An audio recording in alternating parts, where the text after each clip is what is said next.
It's not hard to see the allure of starting your own business. In 2021, 44% of freelancers reported they earned more by working for themselves than they did with a traditional job. I've experienced this myself. My media business brings in 5 times more profit per year than my last day job salary paid me, and my newly spun up agency business achieved its first 5-figure revenue month in its 3rd month of operation. But starting a business is confusing, even for those who have done it before. So in today's video, we'll go through how to start a business in 4 steps. Step 1 is the most obvious, but the most difficult part of starting your business: finding the right business idea. To do this, you should tap into the Japanese concept of ikigai. Ikigai means a reason for being. It's the intersection of what we love, what we are good at, what the world needs, and what we can be rewarded for. Finding something you love is important because it gives your work meaning and provides you with motivation to keep pushing forward during the bumpy parts of your business journey. If you're good at something, you can gather testimonials from happy clients and charge more for your services. Finding something the world needs is what many entrepreneurs miss. If your total addressable market is small, it doesn't matter how good your product or service,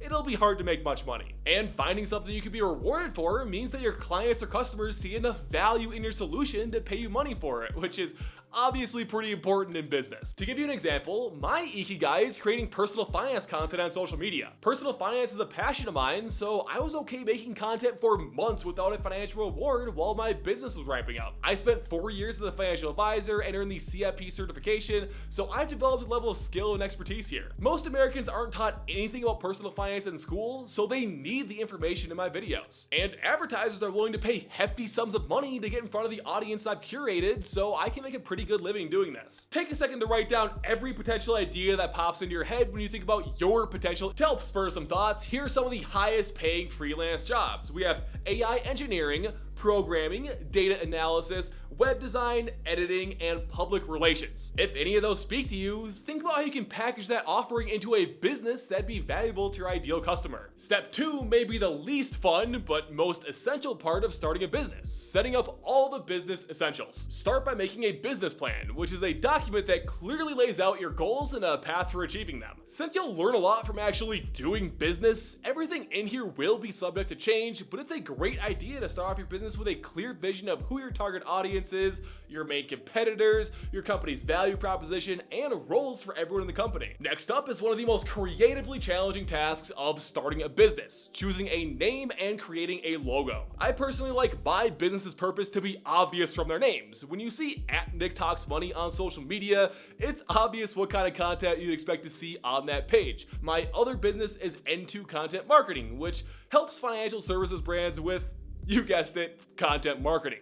This is just my preference though, and there are plenty of examples in the other direction, like Apple or Nvidia, where companies with vague names have had great success. Logos are something I almost always outsource on Upwork. Why would I spend my limited time using my level 0 design skills to make the image every single one of my prospective customers will see, instead of outsourcing this work to a talented designer that can turn around a batch of high quality designs in a couple days? One of your biggest responsibilities as a business owner is knowing when to outsource certain tasks, and logo design is one I recommend every business owner outsources, unless you're running like your own logo design firm and want to showcase your design chops. Upwork is my go-to website for outsourcing. Just look at all the different categories you can find talent in. And finally, you'll want to consult with legal, insurance, and tax professionals to determine business structure, how to properly protect yourself with insurance, and what records you need to keep so tax season isn't an absolute nightmare for you. Step number 3 is when the fun of being a business owner really starts: establishing and growing your business. The first thing you'll want to do is establish an online presence. Build a website. Note, Upwork has thousands of web design specialists. Create social media pages, and if you're providing services that are offered on Upwork, building a portfolio on Upwork could be your fastest way to acquiring your first customer. Upwork has tools to help you find your clients, communicate with clients, and get paid on time. Speaking as someone who has hired talent from Upwork before, the communication and payment processes are seamless and much easier than the scatter process I've used when hiring other talent. Keeping track of communications on multiple different apps and managing invoices across different platforms is not the most fun thing in the world. And as your business grows, you can build a team of subcontractors on Upwork or even even start an agency. If you become really good at sourcing clients for your web design business, for example, it's feasible that you reach a point where the best use of your time is acquiring new customers, not actually designing websites. To give you an example of how this could work, you could collect payments from your customers, subcontract or hire proven web talent from Upwork to fulfill your customers' web design requests, pay your web designer talent their typical fees, and pocket the difference. By leveraging Upwork's talent network, the number of clients you could potentially serve at once goes through the roof.